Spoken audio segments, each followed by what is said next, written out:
I like a nice cup of tea in the morning, for to start the day, you see. I'll take afternoon tea. Afternoon tea. I think I need a cup of tea. My first job in the music industry was tape operator, or tape op for short. Originally, the job was literally just operate the tape machines that were so big and noisy they were often housed in a separate room and needed someone to press record and rewind. In between those crucial actions, another important responsibility was making tea. The tea-making aspect of the job was so critical that long after the tape machines were made smaller, quieter, and remote-controlled, the tape ops were kept on to keep the tea flowing. The tea-making tape op was for many the entry point to the music industry. Rick Astley's first job for Stock Aitken and Waterman was to make tea for them and people like Kylie Minogue while he waited for his own opportunity. Many of the biggest rock and pop stars swear by tea. Ozzy Osbourne describes it as being a magical potion and said he never went on stage before having a cup. There's countless pictures of the Black Sabbath frontman enjoying a nice cuppa. And his favourite brand, by the way, is Yorkshire Gold. Whether he's at home, at the Dorchester with Slash, or on tour, Ozzy never missed tea time. Such was his love of tea. I mean, just look how happy he is to have found some sugar for his favourite drink. The most successful band of all time could easily have called themselves the Teetles, such was their consumption of the hot beverage.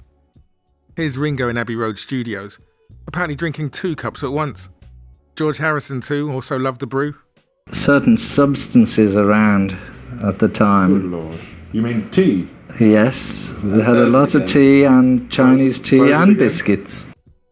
Released on his 2005 album, Chaos and Creation in the Backyard, Paul McCartney's song English Tea sums up his connection with the drink. Would you care to sit with me for a cup of English tea? Very sweet, very mean. Back in the 60s, he took his with milk and 1.5 sugars. But he's since swapped cow's milk for soy, and now he's down to just 1 sugar. John Lennon, it's said, drank 20 to 30 cups a day, starting with 1 in bed first thing in the morning. He insisted on the tea going in first, followed by the hot water, then the milk, and he'd get really upset if this wasn't followed. Freddie Mercury's preferred brand was Twinings Earl Grey. He'd also have a cup beside his bed every morning. For him it was at 9 a.m, with a little milk and 2 sugars. He'd have about 3 or 4 cups during the day, but in the afternoon he'd be on the champagne. David Bowie also took his with milk and 2 sugars, although later he switched to Japanese green tea. Mick Jagger and the other Rolling Stones are also all tea drinkers, as Jagger once sang,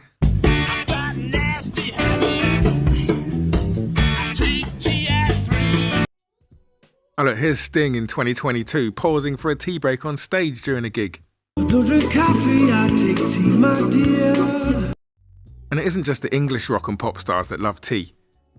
Hendrix had never had a cup of tea before he came to the UK, but with all the other rock stars guzzling tea by the gallon, it wasn't long before Hendrix was drinking what's known as the Builder's Brew. That's tea with milk and 2 sugars.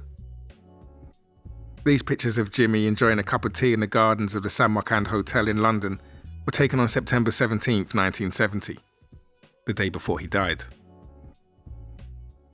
Another American who loves tea is Lady Gaga. She prefers loose-leaf tea and travels with her own China tea set. Lady Gaga also has a song called Tea. A teacup she used just once was sold at auction in Japan to raise money after the 2011 earthquake and tsunami. After 1,300 bids, it was sold for 6 million yen, which at the time was around £47,000. So just what is it that makes tea so popular? Madonna, Christina Aguilera, J-Lo and Taylor Swift are all fans of green tea, each citing the various health benefits. Taylor often holds tea parties for meet and greets with her fans after gigs. In England, of course, there's a cultural significance to tea drinking.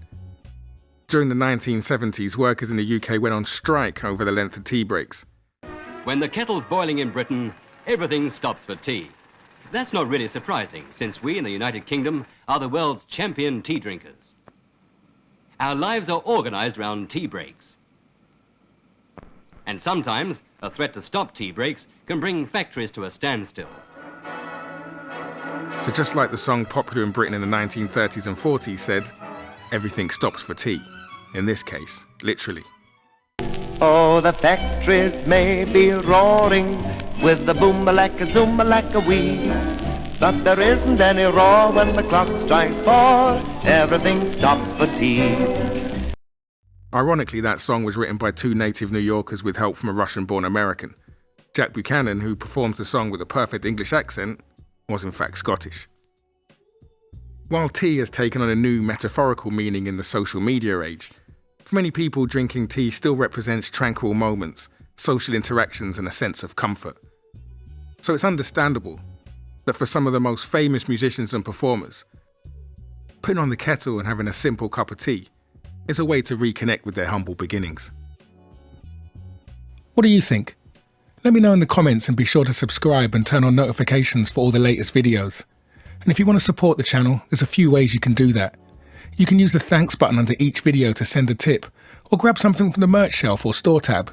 There's t-shirts, hoodies, tote bags and cushions, all in a variety of colours and sizes. All profits go towards making new content and running this channel.